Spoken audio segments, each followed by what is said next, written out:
Friends, on this day, the good news of the gospel comes to us from Luke chapter 7, verses 1 to 10. Listen to this story. When Jesus had finished saying all this to the people who were listening, he entered Capernaum. And there, a centurion's servant, whom his master valued highly, was sick and was about to die. The centurion had heard of Jesus and sent some elders of the Jews to him. They were asking Jesus to come and to heal his servant. And when they came to Jesus, they pleaded earnestly with him.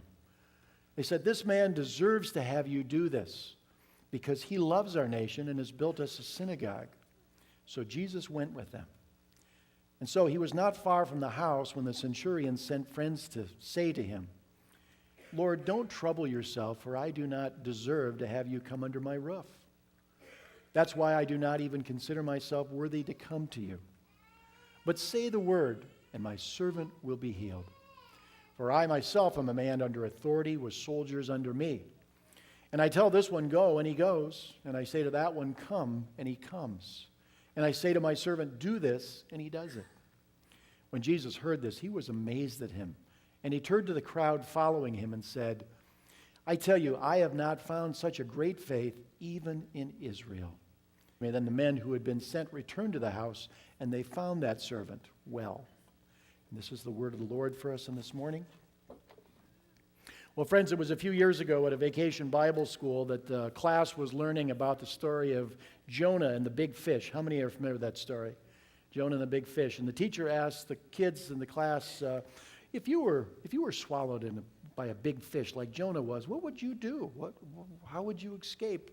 And one of the kids said, "Well, I'd build a fire in the stomach of the fish, so he'd have to choke me out or cough me out." And another kid said, "Well, I would stomp on that fish's tongue until he spit me out." But there was a little girl there that day who said, "I'd just wait for my daddy to come rescue me." All right, I would just wait for my daddy to come rescue me. And there's a kid who believed in her dad, trusted in her dad, and we would hope that all of us would have that sort of faith in our fathers. On this Father's Day weekend, I want to suggest to you that one of the most powerful words, one of the most powerful images in any language, in any country, in any culture, are the words daddy or father or Abba or however you want to put it. And you may know that just a few years ago, Hennepin County, across the river over in Minnesota, did a study. They asked 9th and 10th grade students what came to their minds when they heard the word father. You want to guess what was on that spectrum? There were those kids that said jerk or angry or absent. But there were also the kids that said kind, caring. When I think of my dad, I think of safety, I think of security. And others said role model. Either way, no matter where we are on that spectrum or what our kids would say about it, father is an immensely powerful word in any language. And fathers, I would suggest today, whether they're past, present, or even on into the future, leave an indelible mark on our lives and our souls. And sometimes, as we've said, sometimes those are not good marks, and sometimes they're wonderful marks. And I'm not just talking about little children, I'm talking about each of us, no matter how old or young we are. If you recall, it was back in 1999 that the United States Department of Health and Human Services launched a campaign here in our country, and you saw a lot of this on TV, but it was also on an internet type of a campaign, and they were hoping to strengthen connections between parents and fathers and kids, and especially not just the emotional strengthening, but also the financial support. And so the tagline of this campaign, if you remember this, was, "They're your kids, be their dad." That makes good sense, doesn't it? They're your kids, be their dad. And at that point in time, this is what they were releasing as a study that they'd done. At that point in time, in 1999, 1/4 of all American children did not live with a father. That's nearly 17 million kids. Now, for girls that grew up, and I don't mean just living with a father, I mean they had no fatherly influence in their lives anymore, they were 2.5 times more likely to get pregnant as teenagers. They were 53% more likely to commit suicide later in life. And for boys without the input or the impact of a father, they were 63% more likely to run away from home, 37% more likely to abuse drugs in their lives, And for both boys and girls, the study showed that they were twice as likely to drop out of school if they didn't have a father in their lives. Twice as likely to end up in jail sometime in the future, and 4 times as likely to someday need some sort of help because of emotional or behavioral problems. Now, listen, moms, this is not at all to minimize the impact of women or moms in their lives, but obviously it's Father's Day, so we're talking about dads today. And you may know, some psychologists believe that a father represents to a child, and not just little kids, but even us, those of us today, a father represents what the outside world thinks of them. Tell me if you agree with this, what the outside world thinks of them.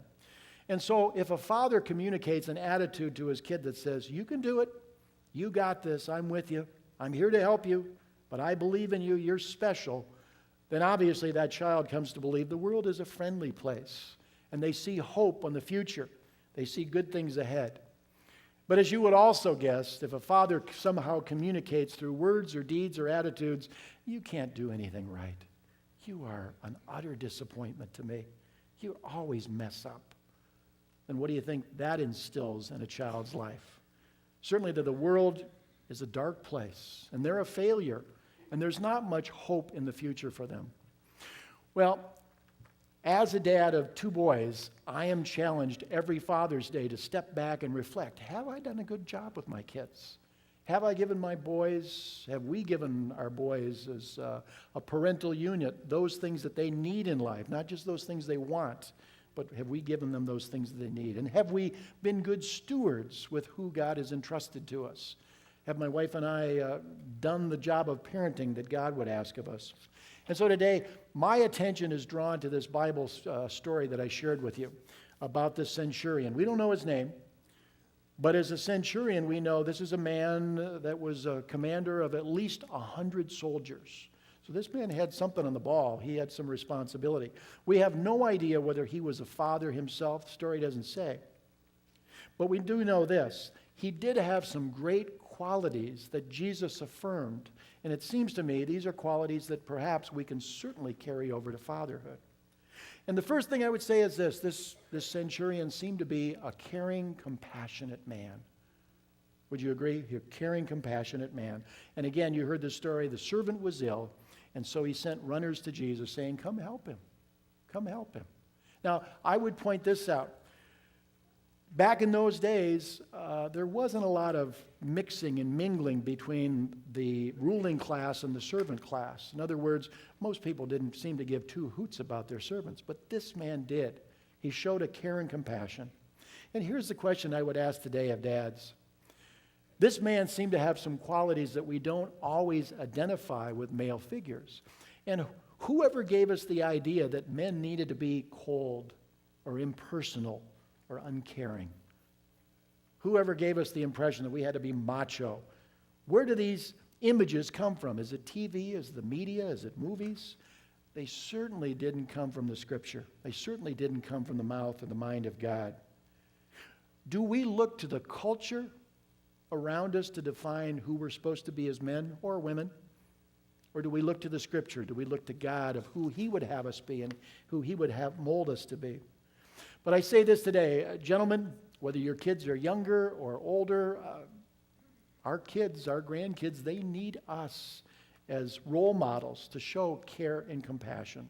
And certainly they'll get that from women in their lives too, but they also need to see that and get that from men, because to deny kids that, we deny them a major chunk of life.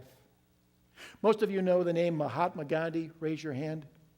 You know the story of Gandhi. He was a world leader. I mean, he did tremendous things through his beliefs and lifestyles. As a leader, he was brilliant, he was committed, he was tolerant, he was compassionate and caring to the world around him. And yet, listen to this. As a father, Gandhi didn't seem to ring those same bells. His children, his family saw him as a harsh and demanding person, and especially with his oldest son, Harry-El. At first, Harry-El tried to be just like his dad. He tried to emulate him. In fact, he was involved with some of the demonstrations, some of the civil disobedience that his dad was a part of, and he was arrested with his dad in those good ways. But later in life, he began to go a different direction, and he was arrested and thrown into jail for a number of brushes with the law that were not good. And his father represented him because his dad was an attorney, but his dad was not about to let him get off the hook. His dad was harsh with him and wanted him to be an example for others. And so it seemed like this just continued to drive a wedge between father and son. He turned away from his father and his lifestyle and those things that he preached. He changed his faith, his religion. He became a womanizer. He stole money from some of his father's friends. He fell into alcohol abuse. And things just were not going well for Hariel. Eventually, he squandered his life. He died at an early age, in his late 30s.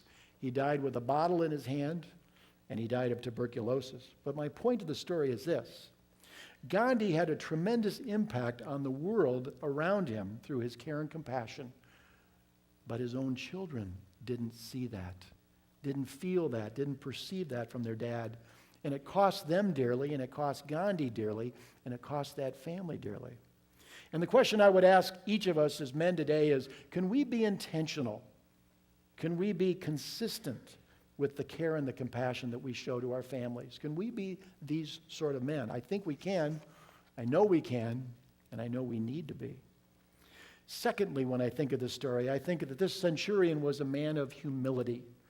Now, why do I say that? Because even though he was powerful and well-respected, he commanded troops. He also was one that realized he didn't have it all together. There were times when he needed to reach out to others for help, and he wasn't too proud to admit that. He says to Jesus, "Don't trouble yourself to come to my house. I don't deserve to even have you come under my roof." There's humility. Did you hear the joke that, back in the heydays of NASA used to circulate? Why was it that NASA began to include women on the team of astronauts? Does anybody know the answer to this? Because at least the women had good sense if they got lost in space to stop and ask for directions. The men wouldn't do that. They were too proud. Now, I know this is a generalization, but sadly, it's probably more true than less true. Guys, why is it that sometimes as males we have a hard time admitting our wrongs? Why is it that sometimes we have a hard time asking other people for help? And why is it that so often we have a hard time confessing our mistakes? We need to be people of humility. That's a quality in this world that seems to be avoiding and evading us. Somebody wrote this little poem years ago, but I think it still works for us today. "Last night my little boy confessed to me some childish wrong. And kneeling at his bedside, he prayed with tears, 'Lord, make me like my daddy, wise and strong.' Well, I knelt beside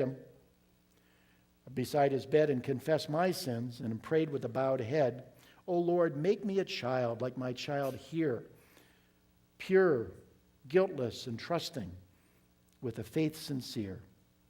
And I don't know about you, but there were many times, especially with our boys as they were growing up, where they really humbled me in some very significant ways, where I had to say, I don't know who the teacher and who the learner is, but I think I'm learning something from my kids. Men and dads and fathers, we need to be people of humility. If our kids don't see that in us, where will they find it? It certainly won't be in athletics. It certainly won't be in politics. It won't be in the media. Where will our kids learn humility from if they don't learn it from us? And finally, the last point is this. The man in the story seemed to be a person of faith. And again, you heard him say, "Lord, just say the word, and my servant, I know he'll be healed. I give orders to my men, they follow it out. You give orders, I'm sure, Lord, that it will happen." And Jesus said, "Even in Israel, I've not seen faith like I've seen in this man." And the servants went home that day, and sure enough, there was that servant that had been healed. This is a man who knew what he believed in, who was worth putting his faith in. And listen to this. This is a man who wasn't afraid to show his faith. Wasn't afraid to show his faith. Now again, I realize this is a bit of a generalization. But sadly, I think this is more of the rule than the exception. Gentlemen, why is it that so many of us are so hesitant to talk to others about our faith? As if that's not our job, that's our wives' job, or that's women's work, but that's not what guys do. Why is that? You know, we go to great lengths to teach our kids how to drive a car, or how to shoot a gun, or how to fish or hunt, teach our kids how to play an instrument or to play ball. We teach our kids how to balance a checkbook, and those are all good and important things that will serve them well in life. But listen to this. When we share our faith, when we're able to articulate our faith, when we're able to be role models and model our faith to others, that serves our kids not just for life, but on into eternity. And I would ask, why is that so difficult for us?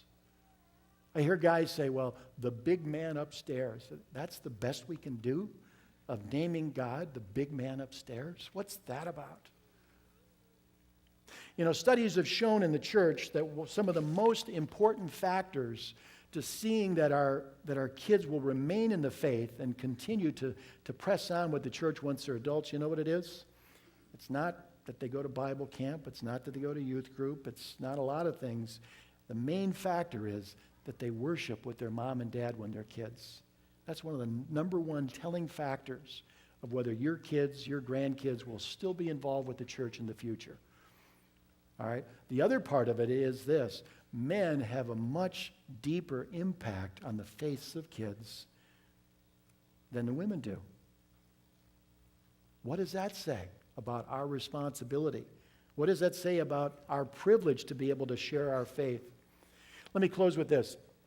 It's a story of some little boys that were standing around kind of trash talking and you might say bragging, as little boys tend to do. And one of the dads overheard this. And he heard one of the kids in the group say, "My daddy knows the mayor of the city." And the next little kid said, "Well, I can top that. My daddy knows the governor of the state." Another little boy said, "I got you both beat. My daddy knows a senator." And the last little kid, who happened to be his little kid, he said, "That's nothing. My dad knows God. My dad knows God." Now, my hope is that was more than just a brag. My hope is what that kid was saying, my dad has a connection with the living God. He's not afraid to talk about it. He's not afraid to share it with us. He can articulate his faith. And the story goes that that dad, when he heard that, said about himself that he got down on his knees and prayed, "God, may that always be the story for my kids, that they believe that I know God." Just imagine the impact that would have on our families and our church if every last one of our kids could say, "My dad knows God. They're like this." Imagine what kind of an impact that could have on our nation if every one of our kids could say, "My dad knows God." Dads, again, we've been given an amazing privilege and also a huge responsibility. And you that have raised kids already, you know, we have no guarantees. Sometimes as parents, we can do all the things right, and we don't always get the outcome that we had hoped for. But even when we mess up, even when we don't do it the way perhaps we should have or could have, we still trust in God's grace, that God will be with us to cover our kids with grace for the mistakes and the inadequacies that we've had. But my hope is that you and I will be people that give parenting our very best, and certainly not just dads, moms as well. That we will realize this is really our most important role and job and privilege in all of life. Let me close with this. They say a good man's hard to find, and I would contest that. I think good men, I think godly men are all around us, here, there, and everywhere. I think sometimes we just need a little bit of encouragement. Sometimes we need a little bit of a challenge and a spark underneath us to get us going. Let's pray. Oh Lord, and this morning we ask as fathers that you would continue to give us wisdom and strength, give us guidance and perseverance in this great job that you've given us. Mend our shortcomings and our flaws and help us truly to be teachers and role models and examples of righteousness. But God, use us as men, use us as dads and grandpas, use us as just male figures in this world to make a difference. These things we ask and pray in this morning. Let all the people of God together say,